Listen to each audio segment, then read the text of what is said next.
بسم اللہ الرحمن الرحیم رب یسر ولا تعسر وتمم بالخیر۔ مومنین کرام، ماہ رمضان المبارک کے 25ویں دن کی دعا، 25ویں روزے کی دعا اللہ کے رسول صلی اللہ علیہ وآلہ وسلم کی زبانی ابن عباس رضی اللہ تعالی عنہ روایت کو بیان کرنے والے ہیں۔ اس دعا کے پہلے جملے میں پیغمبر اسلام نے اولیاء خدا کے ساتھ محبت کی بات کی ہے۔ اللہ تبارک و تعالی کے اولیاء کے ساتھ ہمیں محبت کرنا چاہیے۔ سرکار مصطفیٰ کے ساتھ، سرکار مرتضیٰ کے ساتھ، جناب حسن و حسین کے ساتھ، جناب سیدہ زہرا سلام اللہ علیہا کے ساتھ، پنجتن پاک کے ساتھ، 14 معصومین علیہم السلام کے ساتھ، انبیاء کے ساتھ، شہداء و صدیقین کے ساتھ ہمیں محبت کرنا چاہیے۔ اللہ کے رسول جب محبت کی دعا کر رہے ہیں اولیاء خدا کے ساتھ، تو ہمیں بھی اولیاء خدا کے ساتھ محبت کرنا چاہیے۔ فرماتے ہیں اللہم اجعلنی محبا لأولیائک، بار الہ اس مبارک مہینے میں مجھے اپنے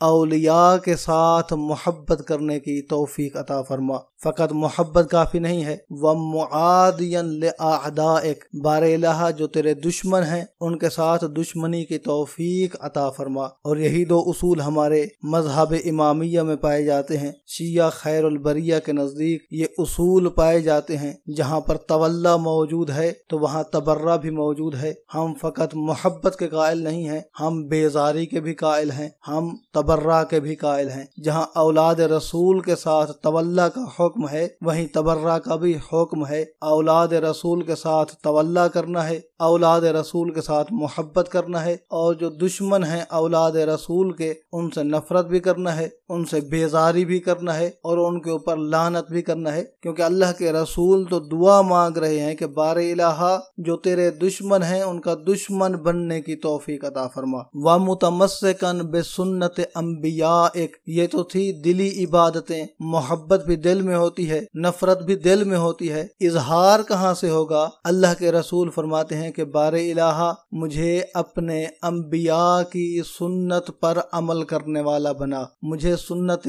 انبیاء کا متمسک بنا۔ یا عظیما فی قلوب النبیین، اے وہ ذات کہ جو انبیاء کے دلوں میں بہت ہی زیادہ عظمت رکھتی ہے۔ عام انسان کی معرفت اور ایک نبی کی معرفت میں یقیناً فرق ہے۔ ایک عام انسان کا جو تصور ہے اللہ تبارک و تعالی کے متعلق، اسلامی تعلیمات کے متعلق، قرآن مجید کی عزت و عظمت کے متعلق، وہ انبیاء کے تصور سے کہیں مختلف ہے۔ تو اللہ کا جو برگزیدہ ہوتا ہے، نبی ہوتا ہے، منتخب ہوتا ہے، یقیناً اس کی معرفت بلند ہوتی ہے۔ تو پیغمبر اسلام صلی اللہ علیہ وآلہ وسلم اسی جانب اشارہ کر رہے ہیں کہ اے وہ ذات کہ جو نبیوں کے دلوں میں بہت ہی زیادہ عظمت رکھتی ہے، ہماری ان دعاؤں کو اپنی بارگاہ میں مستجاب فرما۔ دعا ہے کہ اللہ تبارک و تعالی کی ذات ہمیں ان بقیہ ایام سے صحیح معنی میں استفادہ کرنے کی توفیق عطا فرمائے۔ اپنی دعاؤں میں یاد رکھیے گا، اپنا بہت سارا خیال رکھیے گا۔ محمد نقی جسکانی کو حوزہ علمیہ نجف اشرف سے، شیعہ پوائنٹ سے اجازت دیجیے۔ والسلام علیکم ورحمۃ اللہ وبرکاتہ۔